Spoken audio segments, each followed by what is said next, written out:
we have found out that in the computation of the interest for the simple case, it will be done only once a year. Okay? So pagdating naman sa compound interest, it is actually an interest on principal plus interest. Okay? So kung i-compare natin guys sa simple interest, ayun, sabi ko kanina, yung simple interest isang beses lang sa isang taon, no? Mag-compute ng interest. Pero pagdating sa compound interest, magkakaroon tayo yeah, maraming beses sa computation, no, sa isang taon. Puwedeng 2 beses, puwedeng 4 na beses, o kaya buwan-buwan, meaning 12 times a year. So depending on the situation. Now again, let me discuss the concepts of compound interests, no, by considering this formula for the future value. So this F is denoting the future value, no? So o kaya future amount, sometimes referred to as the maturity value. Okay?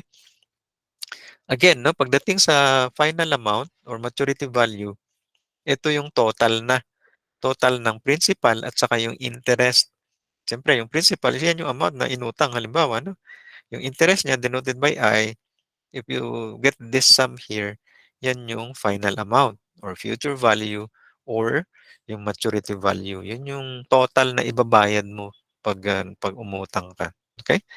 So, ganun din. F is the final amount, P is the principal, R is the nominal rate. Okay? And T is the time. Then again, pagdating sa time, it should be always in years. Pag sa problem, halimbawa, it's not in years, siyempre, kailangan mong i-convert to year, no? Like, if it is in months, then you need to have it divided by 12 kasi we have 12 months in a year. Pag days naman, you need to have it divided by 360, no? Now, M is there's a new variable here, the number of conversion periods, no? Like in a year, pwedeng once a year yung conversion period, ganyan. Makikita natin mamaya, pwedeng twice a year, etc. So, ito yung formula, no, for F. F is equal to P times this quantity, no? 1 plus R over M. Okay, raised to this M times T. So, ito exponent to, Okay, hindi siya multiplier. So, that's an exponent there. Okay, so ano itong, balikan natin itong number of conversion periods, okay? So, if the problem would say compounded annually, then there, M will be equal to 1. Ibig sabihin, once a year lang yung computation, no, ng interest. Okay. If the problem says compounded semi-annually, because we have 2 semi-annuals in a year, so it will be every 6 months, no? 2 years. I mean, 2 will be the value of M. If it is quarterly, since we have 4 quarters in a year, so 4, monthly, 12 times a year. Okay? Ang example dito sa compound interest would be yung credit card, no, na usually binabayaran natin every month. Kapag hindi natin nabayaran yun, makikita nyo mamaya, no, magpatong-patong yung interest nun. So, I'm reminded of my credit card bill, no, to be paid immediately. Okay? Now, looking back, no, dito sa formula na to, once again, the formula for F, which is equal to P times this quantity here, raised to this exponent. Okay, of course, we can manipulate this equation to come up with an equation for P. So, ito na ngayon yung formula para sa P. No? So, we can do it by dividing both sides by this quantity para mawala yung quantity na yan. And it will be F all over this one. Okay? Take note exponent ulit to. However, we can transform this to this equation. Take note, no? By the loss of exponents, okay? By the loss of exponents, you can have this exponent mt, okay, negative, then have it as part of the numerator, di ba? That's one of the properties of exponents there. So, gawin mo lang negative siya, yun. Dalhin mo na sa numerator to be multiplied by this f here. To come up with this more familiar formula, no? More common ito eh. Okay? Kasi halimbawa 'pag calculator ka, mas madali actually i-calculator ito kaysa ito, 'di ba? Kasi this is of course dealing with the fractional function there. Okay? Also, we may be asked to look for the value of I. And we know that F is equal to P plus I, di ba? Yan yung total na babayaran. Siyempre, transposing this P to this side to become minus. So, F minus P, yun na yung quantity for I. So, these are the usual quantities we are looking for when dealing with problems on compound interest. No? We may be asked to look for F, to look for P, and to look for I. So, importante familiar tayo no dito sa mga formulas na to, guys. Okay? Now, ayan. So, ano naman to? Given this original formula for F, ito, okay? We can also have it transformed to a simpler version. Okay, ito, okay? By defining some terms here, some variables, as I is equal to R over M. So, ito, gawin nating I. Okay? Tapos yung exponent na yan, gawin nating N. And they would mean something. I is the periodic rate, then N is the total number of conversion periods for the whole term. Kasi pwedeng hindi lang 3 years, di ba? So, yung N na M times T will now be the total number of conversion periods no, for all those years na kasama doon sa term. Okay? So, that's why this is M times T. Yan. Okay, so for example, the statement would say the loan is compounded semi-annually for 3 years. So what will be the total number of conversion periods dyan? So remember, no? If you say semi-annually, M will be 2 kasi twice a year yung number of conversions, no? Then the time is 3. That's why this will be equal to 6. So there will be 6 times, no? As the number of conversion periods there. Okay? Clear? Ayan. Now, para mas maintindihan natin guys yung concept of compound interest, let me compare yung concept ng compound interest sa simple interest, no? Given this, halimbawa, mayroon tayong investment na 1,000, so that's 1,000 only, at 10%, so 0.10, M equals 1, so ibig sabihin, once a year lang yung computation, okay, T is 3 years. Pag ginamitan natin to ng simple interest calculation, it will be this way. Okay? Now, take note 3 years yan. Okay? So, we have year 1, year 2, and year 3. So, take note, the principal is 1,000. So, ito yung 1,000 na yan. Okay? So, at the end of the first year, i-compute mo yung interest, no, which is 100 pesos. Siyempre, yung total interest pagdating sa taon na yan will be 100 din. Okay? Now, pagdating at the beginning of the second year, yung 1,000 na yan, pares pa rin. Okay? Hindi natin ipapatong tong interest na to. So, itong 1,000 pa rin na yan will be the fixed amount for the principal. So, kahit anong year yan, yan pa rin yung gagamitin as our basis to compute for the interest. So, 1,000 times 10%, makukuha mo 100 pesos. Yan pa rin yung total for that period. No? At the beginning of the third year, ganun din. Kung ano yung principal na yun, yun pa rin. Hindi mo ipapatong yung interest na yan. So the same basis for the computation of the interest for that year na makukuha mo, siyempre 10% ng 1,000 is 100 pesos. So kung titingnan mo guys, the accumulated interest will be 300 pesos. No? So again, yan yung ipapatong mo sa principal na 1,000 para maging 1,300 pesos na yung final amount. Okay? Ayan. That's why, ayan, ibig sabihin, pagdating naman sa compound interest, okay, ganito yung situation. Okay? The same given na, 1,000 pesos, 10%, M equals 1, meaning yearly. So, yan naman ay t equals 3 years. So, we have 3 years here. Okay? Now, at the beginning of the first year, ito yung investment, di ba? 1,000. So, kung kukunin mo yung 10% niyan, it's 100 pesos. So, that's the total interest for that year being covered. No? Pero pagdating doon sa beginning of the second year, yung 100 pesos na interest sa year 1, ipapatong na sa principal. Kaya magiging 1,100 pesos na siya. Okay? Ito na yung magiging basis natin, the new principal, to compute for that interest for that given period doon sa second year na yun. So, magiging 1,110 pesos. Kung ito-total mo ito, 210 na. Okay? 210 na yung accumulated interest. Yung accumulated interest na yan na 200 peso, 210, yun ngayon yung ipapatong mo dito. Kumbaga, yan yung naipatong na sa original. So, pagdating sa year 2, ito, ipapatong mo ulit dyan sa principal na yan para magiging 1,210.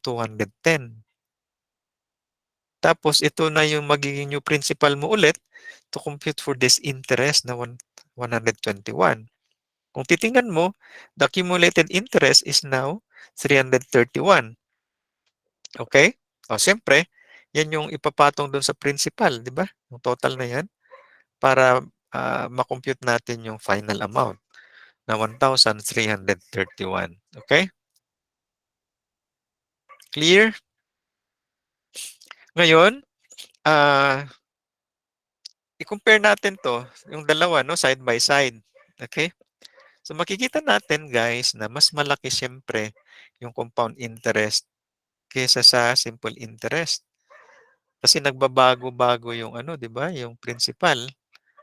Maaari sabihin nyo, 31 pesos lang naman. Of course, because the principal is very small, 1,000. If we're talking about millions, this will be significantly larger than that of the simple interest. Yan. So, yan yung concept ng compound interest. Okay? Clear? Okay, para mas maintindihan natin, we'll have some examples, right? So, examples tayo. Suppose we have this problem, no? It says here, Euclid deposited 50,000 pesos in a bank for 3 years. So, the amount being invested is 50,000. So, that will be our principal. So, this will be 50,000 pesos, no? And the time is 3 years, no? Sabi dyan, 3 years. Okay? At 6% compounded semi-annually. So, 6% is the rate of interest, no? 6%. Siyempre, i-convert natin to sa decimal number, no? 0.06. Compounded semi-annually, so M is equal to 2, no? Twice a year, semi-annual. How much will he have in the bank after 3 years? So, how much? So, yung amount in the future, okay, is of course our future value F or final amount or the maturity value. So, yan. Okay? Kukumpute natin yung F. So, let's do it. So, again, this is the formula for F. Okay? So, we'll just substitute these values of P, which is 50,000. Tapos, yung R na ilan, 0.06, no? Over 2, that's the value of M there. Raised to this exponent of 2 times 3 years. So, times 3 years. So, kakalculate natin yan. Okay? So, let me show you how to do it using this calculator. So, maalala niyo yung mga values. We were solving for F, no?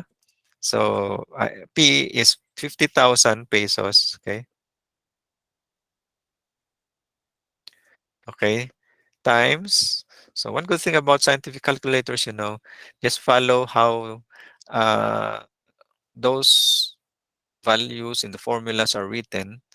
Then, ganun din. So, it will know how to compute, no? Using those like PEMDAS rule, etc.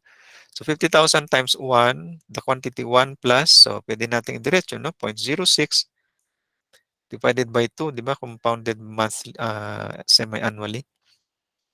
Then we have an exponential function there. So raise to that exponent, 2 times 3, no? 3 years, di ba? 2 times 3. So yan. Kukompute niya agad yung 59,702.61. Okay? So please try it on your using your own calculator. So this will now be equal to, siyempre, mas malaki dapat kaysa sa principal, no? 59,702.61. So remember, as a checking, the final amount should always be greater than the principal, no? Alam mo, nagkataon na na-compute mo mas maliit yung final amount sa principal. Well, there must be something wrong, no, in your calculation. Okay? Clear? So, tahimik lang kayo, no? Sige, dito tayo sa number 2, siyempre. Alam more. Okay, number 2.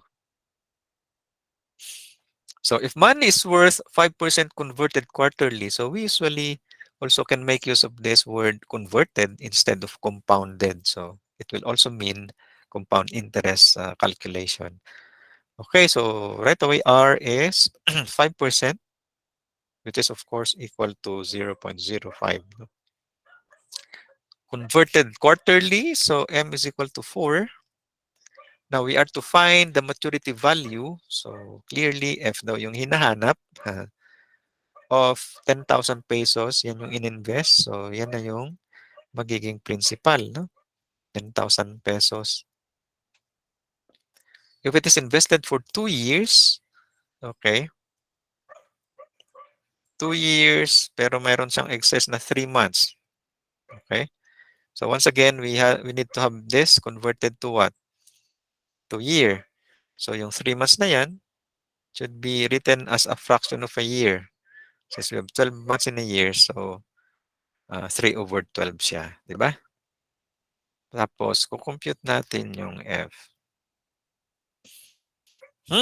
So, using the same formula for F, we'll now substitute these values of P, no, which is 10,000 times the quantity 1 plus R is 0.05 over what?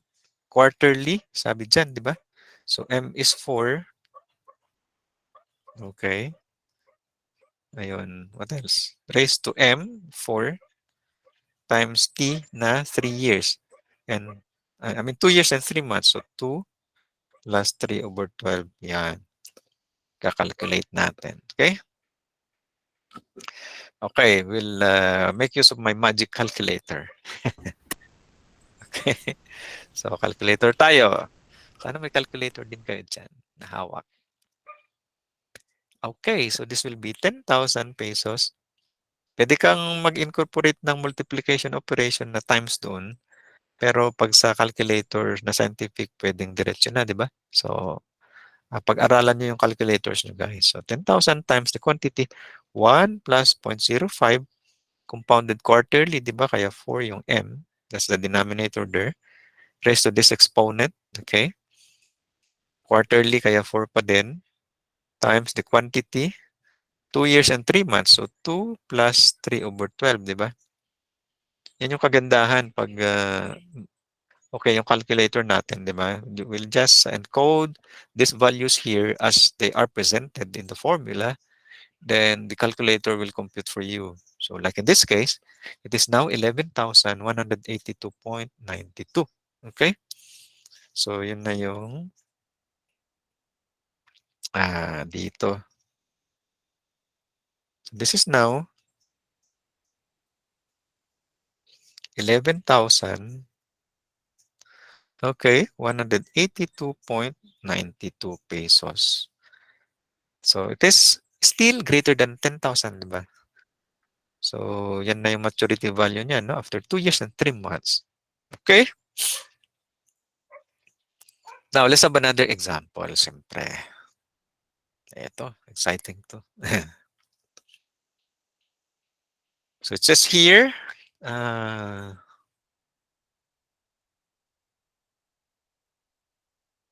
hi Alexis. Kumusta si Alexis? Na? Alexis, yeah, Xavier. Hello Alexis, nandiyan ka ba? Hello, hello, hello. Natutulog yata si Alexis.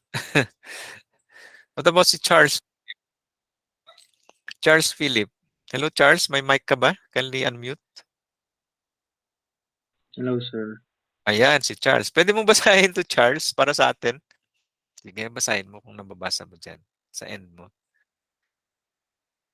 Sir, walang nagpapakita sa akin. Wala. Oh, yung number 3 example. Yes, sir. Wait lang. Mag-reconnect lang ako kung Ah,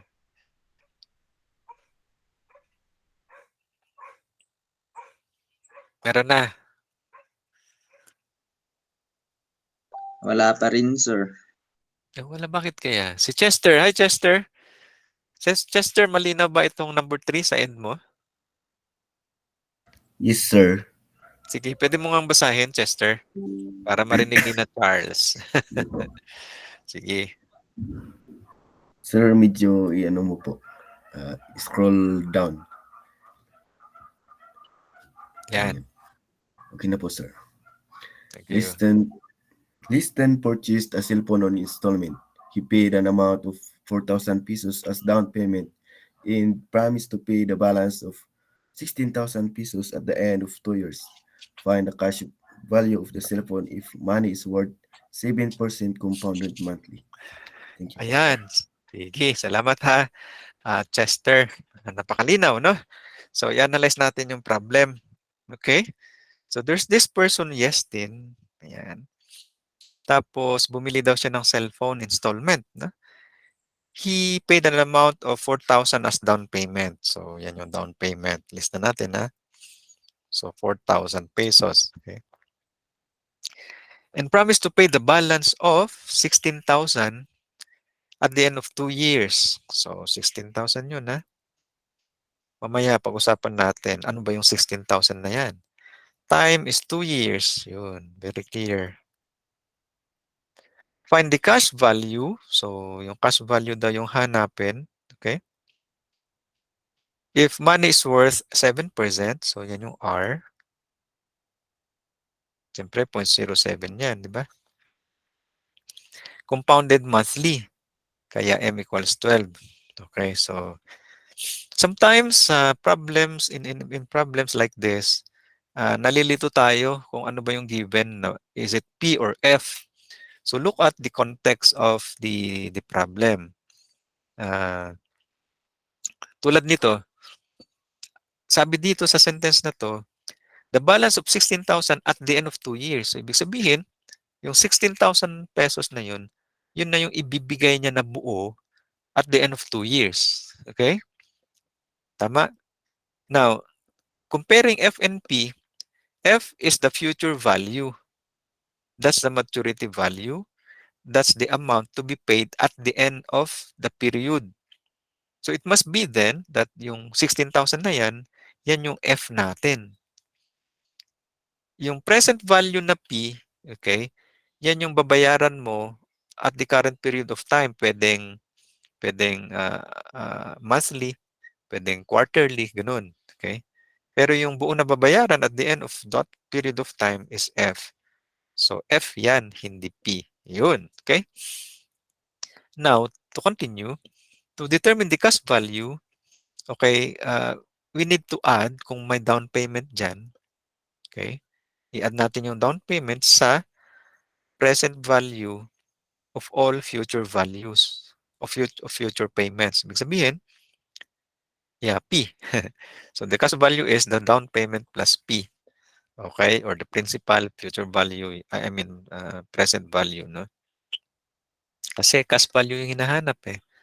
Or sometimes referred to as cash price. So, ano ba yung price niya during the current period of time, di ba? That's the present value. Okay? Pero siyempre, pag may down payment, i-add natin yung down payment. So, paano natin gawin to pala? Siyempre, compute muna natin yung P. Pagkatapos na compute natin yung P, i-add lang natin yung down payment na 4,000. Makukuha mo na yung cash value. Okay? So this is the formula for P, no? If you can remember, P is equal to F times the quantity 1 plus R all over M raised to that exponent. Maging negative yung exponent dyan, ha? So let's do it. So P will be what? F is 16,000 times 1 plus R is 7% over M na monthly, kaya 12 yan, raised to that negative exponent, 12 times 2 years. So yan. Clear? So negative yan, ha? So gamitin ulit natin yung magic calculator ko. Yes. Nawala. Okay. So this will now be what? 16,000 times that quantity, no? 7% compounded yeah, monthly daw. So 12 months. Okay.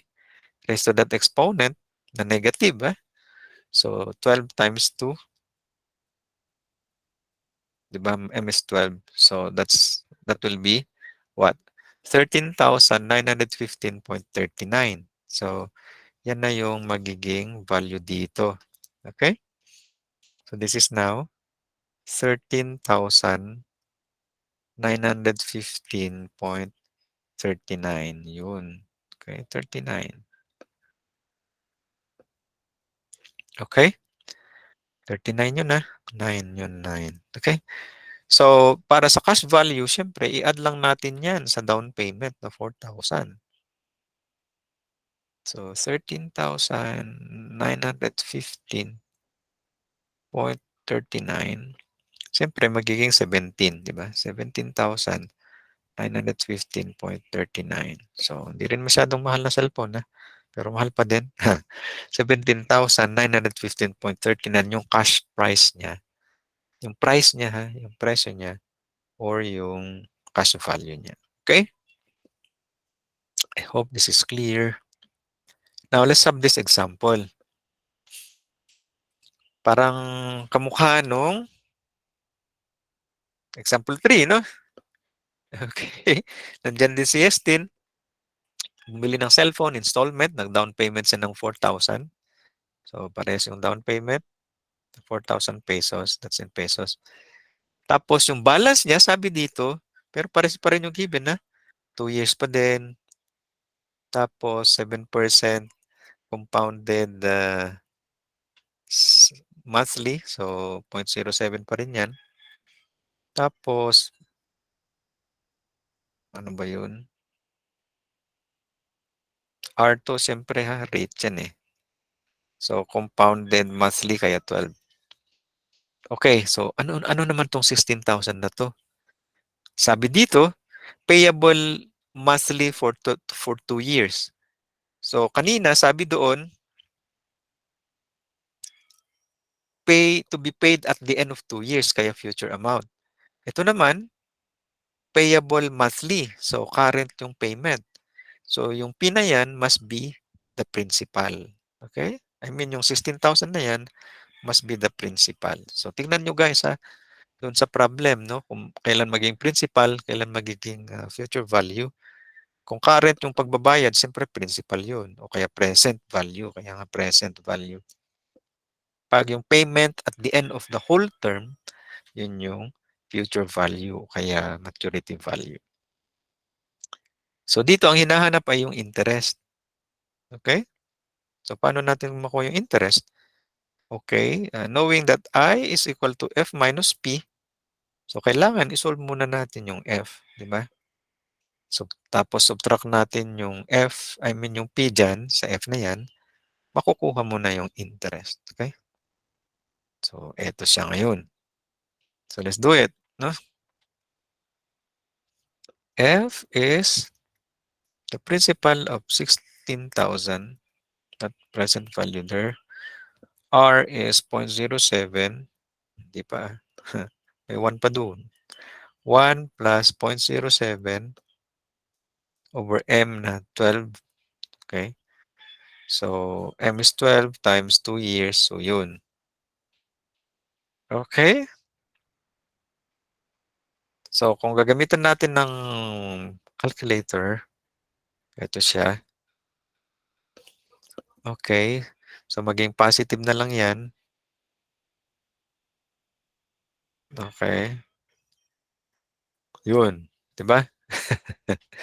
16,000 times 1 plus 0.07 over 12 raised to that exponent 12 times 2. No? So, 18,396. Actually, ang ganda tong calculator ko na to, ah. Okay. I got it from the Play Store. May mga ads lang, pero okay lang naman. Hindi naman disturbing. So, this will be equal now to, ano yung kanina? 18,000, di ba?